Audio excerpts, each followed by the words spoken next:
friend is the person who gave you your number. So, note that you are never your best friend's best friend. I'm sorry, life is unfair. So, if you forgot who gave you your number, you forgot your best friend. A, you're terrible, and B, it's easy enough to figure out, right? At least one of your neighbors must have your number -1, right? So pick any of those people, and that person is now going to be your best friend. Is that clear to everybody? Who your best friend is? Okay.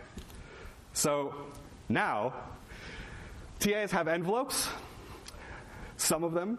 Those TAs are going to give one of their neighbors an envelope, and you give that envelope as a gift to your best friend. All right? Everybody clear what we're doing? If you get an envelope, pass it to your best friend. Okay, go. Oh, wait. Oh, sorry. Where did we get his number from? Sorry. What was your number? What was it? 5?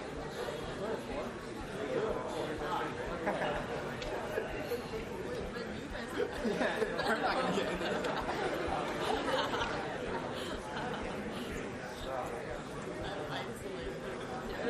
Oh, we got a horror video.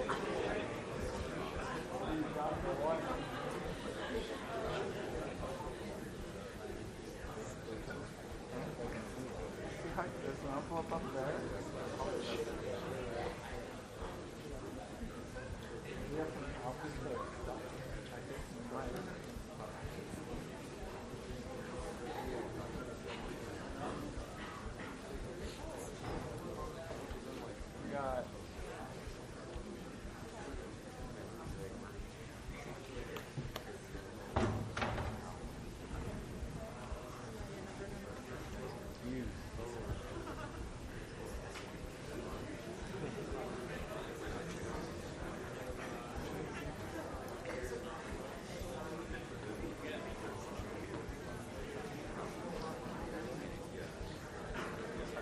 Let's go ahead. Take it.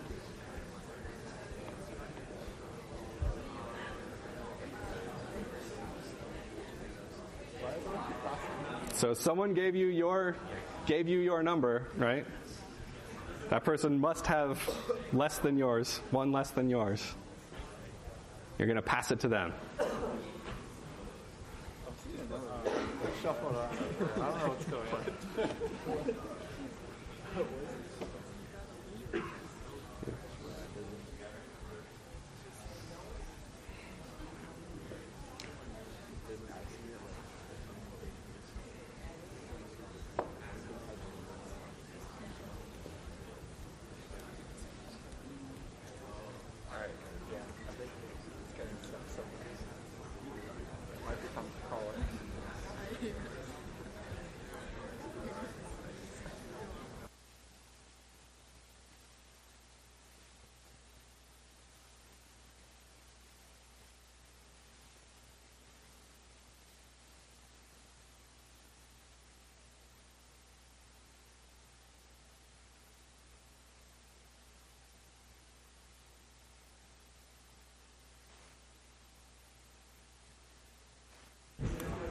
All right, got a little bit less than 1 minute.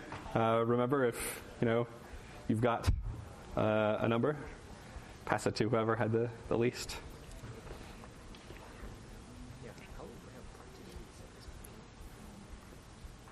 All right, we're going to call it. So, with any luck, some envelopes got to their destination. I think there were 5. I think there might have been 4. So who has an envelope? There's one over there. One over there. How many do you have? 2? Anybody else? Okay, so I think there were 4. Okay, and so why don't you open up your envelope?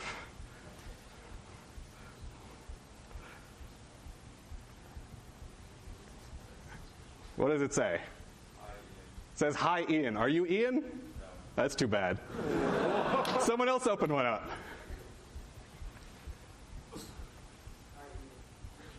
Are you Ian?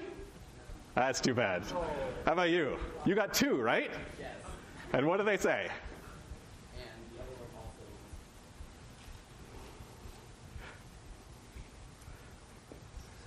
Hi, Ian. Are you Ian? Yes. Ah, okay. So we worked 50% of the time. So, how did this work in the cases that it worked? We'll think about why it didn't work in a minute here. What happened? So everybody started with infinity. So this is y'all, these black boxes here with infinity in them. Ian started with 0.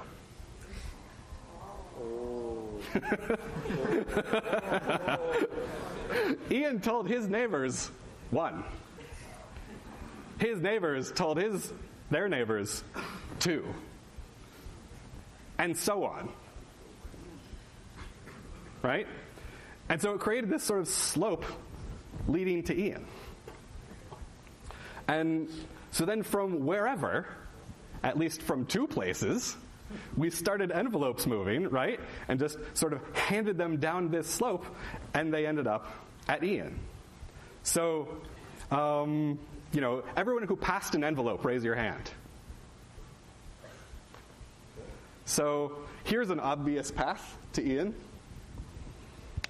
And, there's another path to Ian. And so those are part of this, this delivery tree leading to Ian.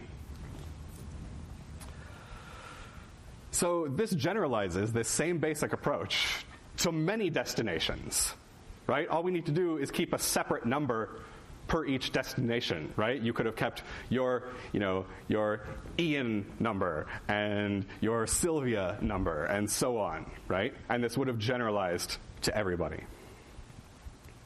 Any questions on this basic algorithm? Yeah. What's that? Oh, I didn't.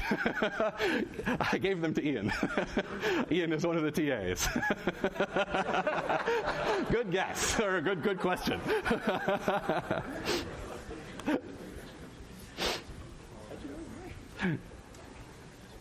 Yeah, any other questions?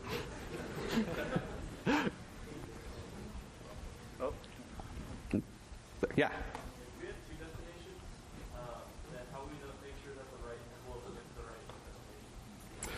Yeah, so we would have written, in that case, you would have written Ian on it, right? And you would have said, okay, so my Ian number was given to me by this neighbor.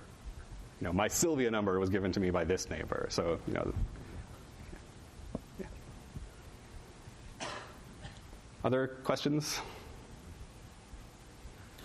Yeah. Wait, what if we keep track of a lot, there are a lot of number of destinations in the network. How do we keep track of all of them?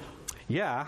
So how would you keep track of it if you had a bunch of different ones? Maybe in a table, right?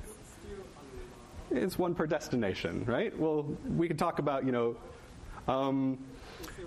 to keep track of everything? Anybody? Is it reasonable to keep track of, an entry for each destination on the internet? Is that reasonable? Maybe not. What about for each destination at Berkeley? Maybe, right? So maybe it depends on the network, right? And so we'll talk about, in a later lecture, how you can sort of deal with that. Good question. Okay, so what could possibly go wrong?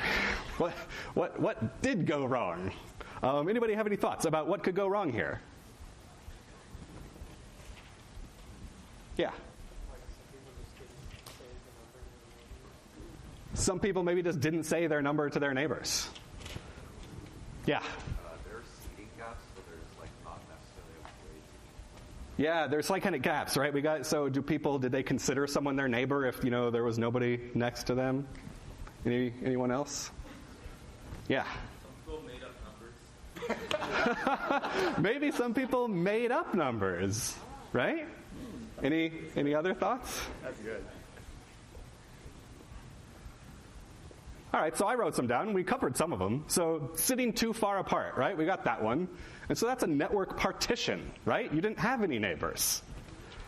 You may have forgotten your magic number, in which case that's like a router failure or maybe a router rebooting, right? You may have misremembered or misupdated your magic number. And that's sort of the equivalent of an implementation bug, right? I think I heard one of these may have happened somewhere over here. Maybe a neighbor didn't hear the update, right? These networks, they're best effort, right? They're not reliable. So maybe your neighbor just didn't hear you, and so that's like a packet being dropped. Maybe you exchanged magic numbers, right? And a neighbor gave you the number. They should have been your best friend, but then they left. Right? Peace. So that could cause a problem, right? If that person leaves. And so that's like a link failure, right? And then we got this one too. Someone might have lied about their number. You might have had a malicious actor, right? An attacker trying to subvert your network.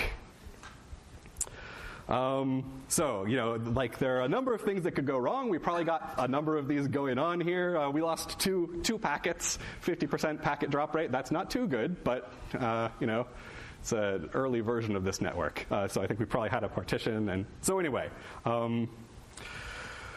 what we implemented here is this distributed and asynchronous version of the Bellman-Ford pathfinding algorithm.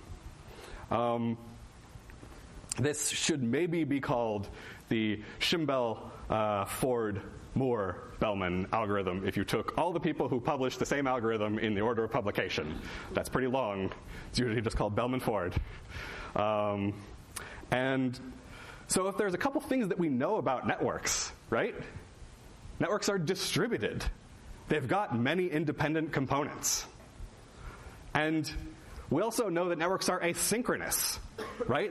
All the things don't operate in sync. It's not like if you do Bellman-Ford on paper and, you can do every step in exactly the right order. You are all sort of doing all the steps all at once in sort of arbitrary orders. But this algorithm works anyway. So this seems like a really promising algorithm to turn into a routing protocol. And in fact, that's exactly what we're going to do on Thursday. That is exactly what you will do for the project. And so in the final few minutes here, I thought I'd just say a little bit about distance vector protocols in general. And so, yes, a lot of text. So, routing protocols that implement this Bellman-Ford style algorithm are called distance vector protocols. Adjacent routers conceptually are exchanging a vector that is an array, that version, the linear algebra version of vector. They're exchanging a vector of distances with their neighbors, right? Because it's not just one number like you did. It's, a vector of numbers. It's your Ian number, your Sylvia network, your James number, and so on and so on. And so really it seems more like it's like a vector of tuples, or it's like a map of distances, like destination to distance, but that's what you're exchanging. This distance vector type routing protocols were used in ARPANET, which was the predecessor of the internet, as early as like 1969. So they've got pretty long history of routing in the internet. Later they were implemented by Xerox, who we all know from copy machines, but Xerox was really quite influential in networking and a lot of technologies for a while. And then it was implemented by this thing RouteD, that is the routing daemon of BSD Unix, Berkeley Unix, in 1983. That version of the protocol was then, basically standardized in 1988. It's been updated a couple times, one to support classless addressing, which is something that we're going to talk about next week. It was updated to work with IP version 6, which is something that we'll talk a little bit about. And that protocol that comes from RouteD, which is called RIP, or the Routing Information Protocol, is sort of like the prototypical distance vector protocol. Sorry. So